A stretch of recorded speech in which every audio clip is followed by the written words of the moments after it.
এই দেখো অবস্থা আমাদের রুমের। এই যে সব জঙ্গল দিয়ে ভরে দিছে, গাছ টাছ কাটছে, এই যে মাটি কেটে শেষ, চারোদিকে ভাঙে দিছে, ওই পাশেও ভাঙছে। তাহলে গেটটা রাখছে কিসের জন্য? গেটটা আগে ভাঙার দরকার ছিল না। এই হচ্ছে কাজ, গেট ভাঙা বাদ দিয়ে চারিদিকে ওয়াল ভেঙে দিছে, গেটের মধ্যে গেট রয়ে গেছে। Welcome to my YouTube channel. তো আজকে সবাই তিনজন চলে গেছে মালিকের গাড়িতে, এখন আমরা যাবো। আমাদের দিকে একজন রেডি হয়ে নাই। আর এই যে আজকে আমার নাতি ছুটি থাকবে, আজকে সাইটে মজা কম হবে, কারণ আমার নাতি ছুটি আছে। নাতি থাকলে সেই মজা হয়। তো যাইতে হবে আমাদের ওইখানে, আগে যেখানে কাজ করছে ওইখানেই কাজ করে। এখন কার্তিক আমার সম্পূর্ণ শেষ করতে হবে। মানে সেই জ্বালা, মানে এরকম জ্বালাটা কি, রোদ্রু প্রচুর, রাত্রে করে বৃষ্টি হয়, দিনের বেলা এত রোদ উঠে থাকাই যায় না। চলো তাহলে যাই, মালিক আসছে, মালিকের সাথে দেখা করি। চলে আসলাম কাজের সাইটে, কারণ আসতে এখানে লেট হলো, কারণ আজকে আমার কাজ হচ্ছে অন্য জায়গায়।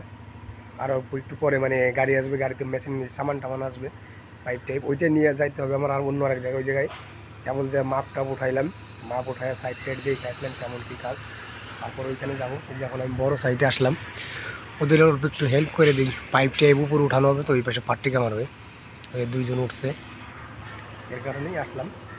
তারপরে পাইপ টাইপের গাড়ি এই জায়গায় আসবে, এখান থেকে আমি আবার ওই জায়গায় যাবো, ওই জায়গায় যে আমার কাজ করতে হবে আজকে, কারণ ওই কাজটা আমার শেষ করতে হবে। কারণ কি, ওই বাড়ির সামনে একটা মন্দির আছে, সেই মন্দিরে এই দুদিনের ভিতরেই প্রোগ্রাম, এর কারণেই যে আজকেই কাম শেষ করতে হবে। চলো তাহলে ওই জায়গায় যাই, তারপরে দেখাই কিছু। আসলাম আমরা আমাদের কাজের সাইটে অন্য জায়গায়, যে আইসে নিয়ে পাইপ টাইপ নামালাম, রং মারতেছি।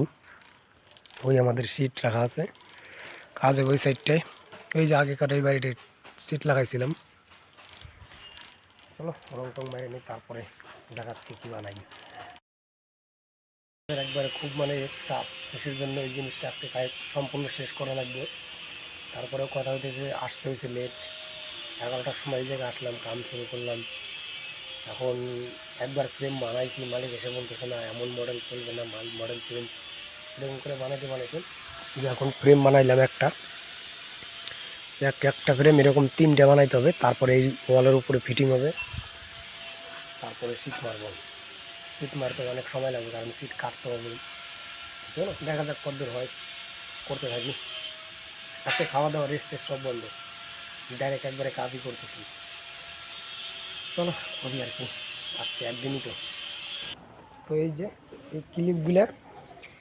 এই ক্লিপগুলা এই মালগুলা এই ওয়ালের উপরে এইভাবে ফিটিং হবে। তারপরে এই যে এইটা মাল এই জায়গায় এই ফ্রেমটা ফিটিং করে সিট মারতে হবে আমাদের। এই হচ্ছে আমাদের কাজ, এই ক্লিপগুলো এখন ফিটিং করবো। চলো ফিটিং করি। আজকে আমাদের কাজ এই যে, ওই যে দেখো কাজ, এই যে এটা হচ্ছে আজকে দিন ভরে ফ্রেম, মানে দিন ভরে তো না, 11টার দিকে আসলাম, ফ্রেম ট্রেম বানালাম। এই দেখো ফ্রেমটা, মানে এটার ভিতরে সিট বসবে, এইটাতে স্ক্রু মারতে হবে বক্স টাইপের। এই হচ্ছে আজকের কাজ। তো দুজনে মিলে করলাম আজকে দিন ভরে। তো আজকে তো সিট মারা হলো না, সিট মারবো কালকে, সিট আসছে, সিট সাইড করে রেখে হয়েছে। মানে ফ্রেম ট্রেম বানাইলাম, রং টং মারা হলো, সব কিছু একবার ফিটিং টিটিং কমপ্লিট। এখন শুধু এটাকে সিট মারবো, কালকে সকালে মনে করে 1 ঘন্টার ভিতরে হয়ে যাবে। তো চলো আজকের মতো ভিডিও জায়গায় শেষ করি, দেখা হবে নেক্সট ভিডিওতে। আজকের মতো টাটা।